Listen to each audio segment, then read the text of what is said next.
Hi guys, and welcome to the TruGolf Academy. You've joined me, Jon Watts, today at Drayton Park Golf Club. I'm in my swing studio, and what I'm going to be filming today's video on is how to make sure that you're utilizing all of your speed, all of your energy with the driver and delivering an upward angle of attack for maximum distance. So what I see all far too often is golfers leaking and losing energy. I recently played a Pro-Am with some hard hitters, but actually losing a lot of energy for the speed they were generating, hitting a downward angle of attack and inconsistent ball flight and dispersion, but more I was looking at the fact they were losing so much energy. So when they got one, it went a long way, but there was too many missed strikes, misdirections, lack of speed and lack of distance when they're off. And I see it all far too often when guys get a driver in their hand, they really try and go at it hard, and we see this whole shift towards the target. So what we want is a gradual increase of pressure moving into that lead leg. So what I want to show you is an exercise or a couple of exercises to get you that feeling, or maybe even exaggerating the opposite of that feeling, and something you can focus on in the golf swing to make sure you're not sliding across here and shifting all your pressure into that lead leg too early. So, and I have talked about this before, but it is a really key area. What I like to see at the top of the backswing is around 80% of our pressure onto our trail foot. And it's important, again, that we're talking about pressure, not weight shifting, so we don't want a real lateral movement off the ball. But as we load up into our trail foot, we want around 80% of our pressure here. In the transition from backswing to start to the downswing, the pressure is already starting to move from our trail foot into our lead leg. So we're at about 80% over here, and we want to be moving into 60%, so 60-40, favoring our lead leg, 70, 80, 90, and most of our pressure into our lead leg by the time we hit the golf ball. But what I see with a lot of golfers is there's a real slide towards the target with everything, and they're going from sort of 80% over here to 80% over here very, very early. They're either going to be striking very much down on the golf ball, taking big divots with irons, probably striking them okay and hitting them a long, long way, especially with their short irons, but they'll struggle with fairway woods with drivers with long irons. Because really at that angle of attack, they're going to need more loft on the golf club to try and get away with it. What happens for some is as they know they've sort of shifted over here too much, and instinctively their upper body starts trying to tilt away from the target to recover. They might get away with some from there, but it's a very inconsistent pattern to try and rely on. So what I want you to get the feeling of, actually, if this is a fault of yours, if you are shifting over here, hitting downwards on the golf ball, really struggling with the driver, I actually want you to feel like you stay on this trail foot a little longer as we start the downswing.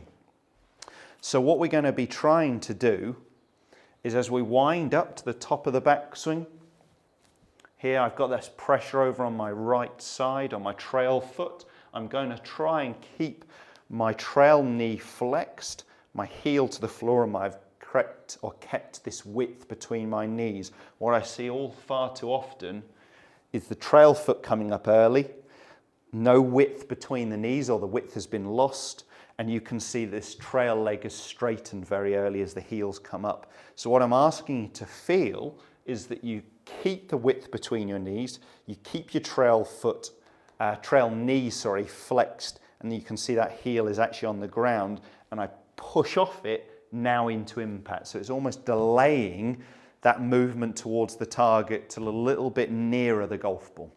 So we're going to actually get that feeling in a practice swing.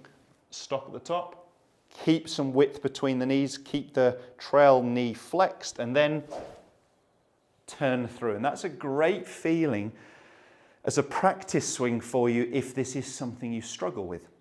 You can, I've got something here, use a foot clicker, so a door wedge or something like that. By all means, and give you a little bit of feedback. So simply pop it under your trail foot so it's clicked. And if you are someone who's sliding and that foot coming up early, you'll hear the click way before you get to the golf ball. So you really want it to hear and feel like it's at impact, that click that we're getting. So we know we're keeping that width between the knees. We're staying almost on our trail foot a little longer before we really shift all our pressure into our lead leg. So I'm going to go ahead and try and hit 1 or 2, getting that same sensation. So let me have one practice swing at it. Stay on that right side and then shift through. If I get this right, we'll definitely see an upward angle of attack. And what we're really looking for is a high launch, low spin.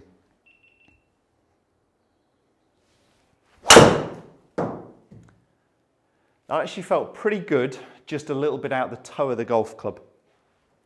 So it had, for me, just a little bit more right to left movement on it than I really wanted to see. But definitely got an upward angle of attack, so 3.8 degrees on the way up. Let me hit one more, see if I can strike a little bit better than that, because it was down on distance.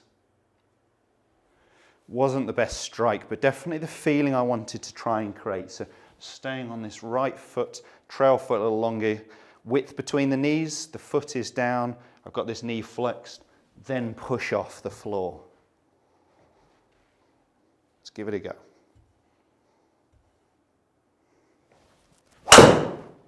That felt a lot better. Great ball flight, just a slight push draw and good distance, very good distance. I definitely used the ground well there. That's about as long as I can carry it, 264 for a 294. Let's quickly look at the numbers, but that felt just about as good as I can hit it. So hit up on the ball by 4.2 degrees. I was in to out by 1.4. It stayed out right because the club face was a little open. Strike was pretty good.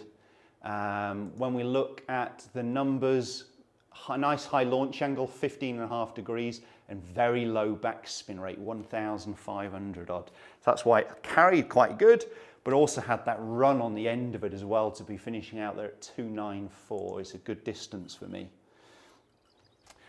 If that is something you struggle with, make sure you give that a go. Have some practice swings where you're feeling like you stay on your trail foot a little bit longer rather than getting this slide towards the target.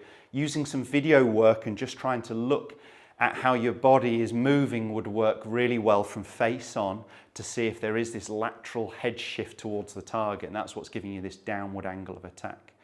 Let me know how you do get on with that. Post some comments and questions below. If you did enjoy the content of the video, give us a thumbs up and do subscribe to the channel. There's plenty of content every Monday, Wednesday and Friday at 5:30. Thanks guys, we'll see you soon.